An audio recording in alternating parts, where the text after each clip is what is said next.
Mainit ang panahon. Like, summer na talaga. Dito, ayan oh. Yung mga tao, puro naka-t-shirt na lang na. Wala na naka-jacket. Guys, namamalengke ako dito. Ang ganda ng mga fruits nila and vegetables. Mas mura actually. Mas marami pa akong variety na nakikita. So, yung mga food namin, mas madami. Mas mura dito sa Switzerland. Namalengke ako, guys.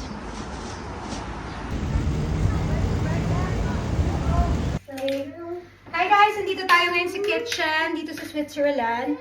Kung gusto nyo makatipid sa Switzerland, it's better na mag-grocery kayo, punta kayo sa supermarket. Ang fresh na mga fruits, vegetables, lahat. Nakabili ako. Eto, mga grapes, oranges, makikita nyo lang sa bangketa. And hindi kayo gagastos. O kasi mahal dito pag bibili kayo Uber, restaurant and all. So it's better talaga to cook. Buti na lang nag-enjoy talaga ako. Sobrang nag-enjoy ako sa supermarket nila. Ang daming cheese, ang daming sausages, yung mga mahal sa Pilipinas dito.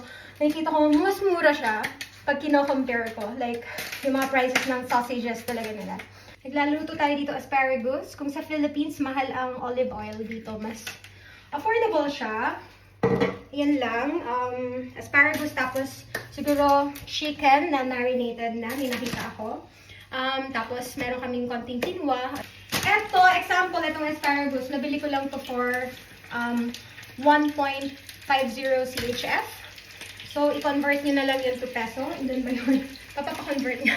Teka, i-off ko muna to. 1.50 CHF ang nabili ko sa asparagus. So, sobrang dami niya na for the whole family na. Mga equivalent yun to, yung 1 CHF kasi mga 78 pesos. So, sabihin na natin 100 pesos. Itong buong ano. Tapos magluluto pa ako ng chicken. Ayun, perfect na. Dito, buong pamilya nakakain na. By the way, pakita ko sa inyo ang aking baby na naka-bathing suit sa Zurich. Baby, Raya! Say hi! Dito sa labas. Naglalaro-laro sila. Ayan, oh. Kita mo, nagpo-football. Diyan sa labas. Ano na dito summer na. So, pwede na mag-t-shirt. Marami ng mga kids sa labas na naglalaro. Ayan. Ay, yung niluluto ko, wait lang. Tumatalsik-talsik na siya. Ginaan lang natin kasi diba, pang master chef na to. Pagdating sa restaurant, itong kapiranggot dito sa Switzerland, mahal. Naloka yung friend ko kasi nag-order siya ng Uber. Umabot sila ng 22,000 pesos para lang sa family niya. And sabi sa akin, oh, magkano yung in-order mo? Wala pa akong 6,000 pesos yung mga nabili ko. Tapos, meron pa akong breakfast, meron na kaming dinner, meron na kaming ganito, ganyan. So, malaking tipid talaga pag magluto ka. Ang swerte lang din namin, yung Airbnb namin ngayon, ang ganda ng house. So, meron mga rooms, meron na rin, ano to? Yung laundry area. So, hindi na kami maghahanap ng labahan. Saka nagpapack na ako ng mga jackets. Kasi dun sa Paris, ano talaga, malamig pa doon. Nung pumunta kami dito, mainit. So, kailangan ko nang ipack yung ibang mga makakapal. Mama! Yes, baby ko. Ha? May sinasabi ko si Raya. Ano sabi mo?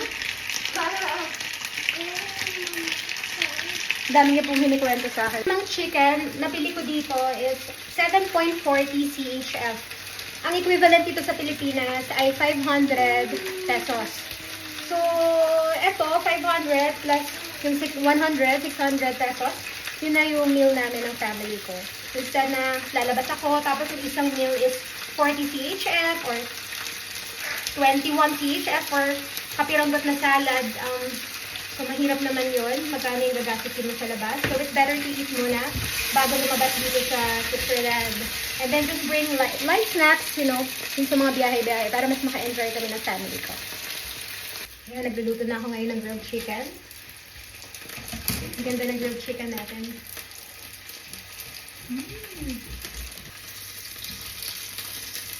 What are you eating, Raya?